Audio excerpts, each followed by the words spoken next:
What's going on, everyone? Today I have the full review of the 24-inch LCD or LED TV by Vizio. So let's go ahead and jump into the review. First off, before I start this review, I have to say that this TV so far is fantastic. I mean, I have had no problems whatsoever with this. So, yeah, I fully recommend you guys getting this. I mean, it is a great little TV for just like if you need an affordable TV or anything like that. I mean, it's perfect because the price is $200 at Walmart. That is not on sale. That is the standard price that you will have or that you will see when picking up the TV. So, yes, my overall thought about this TV is it is a full thumbs up. It is great. So I recommend you guys getting it. So, let's go ahead and get into this. First, I'm going to go ahead and show you guys the remote. So, here's what the remote control looks like. Let me focus in. Okay, so, yeah, it's a pretty small remote. Nothing too big. It's a pretty good size. So, there's all the buttons on there. It takes, right there, it takes 2 AAA batteries. When you buy this television, it will already come with, or it'll include 2 AAA batteries, so you don't have to worry about purchasing them right off the bat. So, yeah, there's a remote. Pretty cool. Pretty compact. So, and then here's the TV's front. My camera, for some reason, zooms in when taking video, so I have to kind of step out a frame. But anyway, that's what it looks like. I need to step back more. That's what it looks like on a fairly small size dresser, so gives you an idea of how big it is. So down here, let me turn my flash on. Okay, down here it supports SRS StudioSound HD. It is Energy Star approved, Dolby Digital Surround Sound, HDMI, HDTV, and then you got the silver Vizio logo. And over here, you can't really see it, but yes, you can. Right there is the infrared sensor for the remote, and the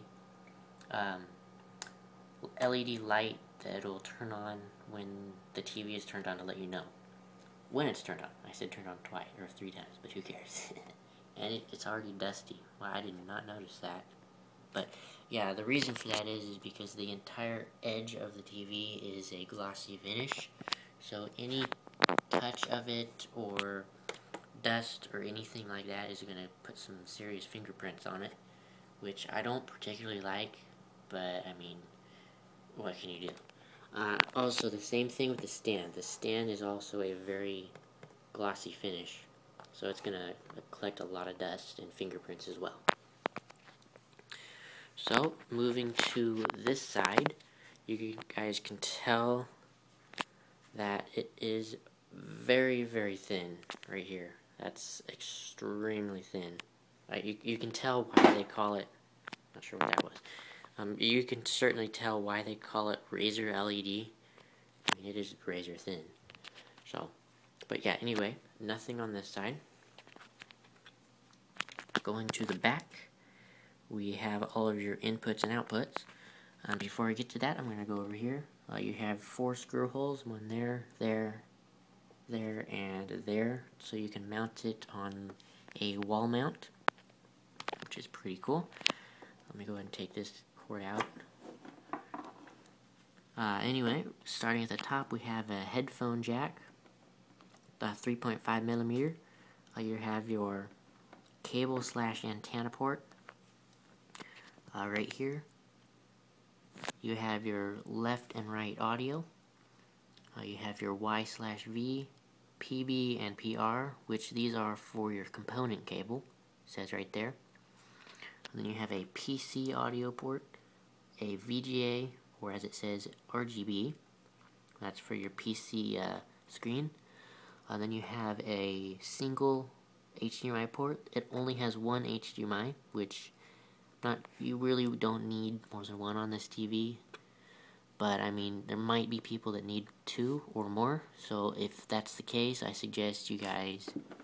That was weird. That was kind of hot. Anyway, I suggest you guys get either the 26-inch or a 32-inch because those come with two HDMI ports. And then you have your optical out. I still have not figured out what that is for. So yeah. Then you have your USB photo viewer. So you plug in a USB flash drive or anything that supports USB that has photos on it. You can view them directly from the TV itself. From what I know, the TV only supports JPEG photo format. I could be wrong. There could be more formats out there that this supports, but all I know right now is JPEG. And then you got some vents here so it doesn't overheat. Right here you have a pretty cool thing that holds your power cord when you need to move it. You just wrap the power cord up. Excuse me. Wrap the power cord up and kind of just clip it in here with this thing and it'll hold it in place, which is pretty cool. Then next to that, that's your power cord. It goes down to where you have the outlet. And then right there you have your standard buttons. Power, menu, channel up and down, volume up and down, and input. They're in a very odd place. They're directly behind the TV, so it's kind of tough to reach around to get to them if you have this flat up against the wall. So that's kind of a downside of the button placement. But anyway, that's pretty much it of the actual hardware review of the TV. Also, in my unboxing video, I said that there was no instructions with this TV, and I was wrong. I did not see them. Right here, you do get instructions with this TV. You get a quick start guide and a register little piece of paper so you can register your Vizio TV online, get some rewards. But so yeah, it does come with an instruction book, which is good. So, I thought you guys should. I cannot talk. I thought I would guess. Wow, I can't talk. I thought I'd let you guys know about that. There, I finally said it. Anyway. Okay, but yeah. I'm going to go ahead and turn the TV on now. Give you guys a look at the menu and what to expect when getting this TV and turning it on, basically. So, go ahead and right here hit the power button. And the reason I kind of went up like this to it is because this remote, for some reason, wants to turn on my other TV right here, and vice versa. This is the controller that is, or the remote that's made for this TV, but it'll also turn on this one, which is weird. I'll go ahead and give you guys a demo of that real quick, just before I get into the TV itself. So this is the one that came with the new Vizio TV here. I'm going to go ahead and put it up here, like so. Now both of them should turn on. There's that one, and there's that one. So it's kind of weird. I don't turn that one off. I don't particularly like it, but I mean, there's nothing I can do about that really. But anyway, back to the. Okay, it turned back on. See what I'm saying? It wants to turn it on consistently. Anyway, let's go ahead and turn this back on here.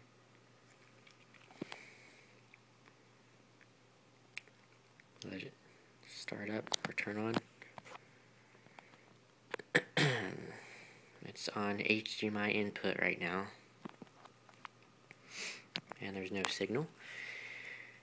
Because I just unplugged the HDMI cable anyway. But anyway, so here we need to push input right there.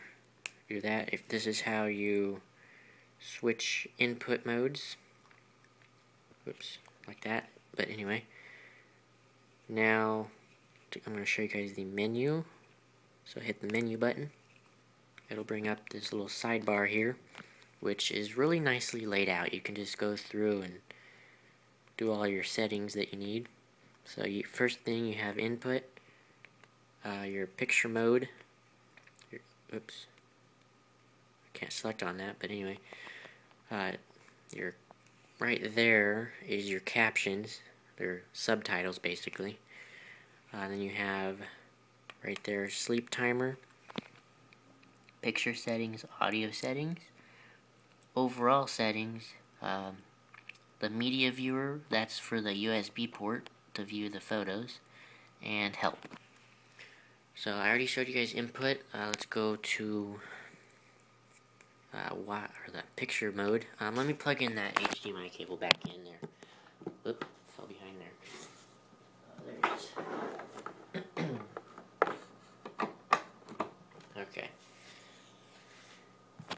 Okay, the HDMI is back plugged in now. So I have the PS3 plugged in. For it being 720p and not 1080p, it looks very nice. I mean, it is really clear. So that's another thumbs up about this TV. I mean, it's really, really clear and vivid. Moving on, I was going to show you guys the picture mode. So when you hit that, you can select from wide, which it is now, zoom, which zooms every single thing in on the screen, normal, and stretched, which I do not like stretched. It makes the picture all distorted. So go back to wide. And you can also access this, let me see, there we go, from the remote control itself by hitting the wide button there. Okay, out of focus again. Okay. There's a sleep timer. I don't need to show you guys that because even old TVs had a sleep timer, so I don't need to go through everything on that. Picture settings, pretty standard. Adjust the backlight brightness, contrast, color, tint, and sharpness. And you can hit more, get some more advanced features. And then also on the remote, you can hit the back button, just like that, and go back. So next you have audio settings, which is also standard. Another thing, you can't adjust the bass on this TV, which is a bummer, I guess, in my opinion. But, I mean, the audio sounds pretty decent. If you set it up to where you kind of volume is up pretty loud, not pretty loud, but in a normal setting, it'll sound pretty good. So there's your audio settings. The next is your overall settings for the main software of this. It'll set the input source automatically for whichever device you have plugged in. And you can give your TV a name. Gaming mode, I'm not too sure what that is. Let me turn it on. I'm not sure what that does.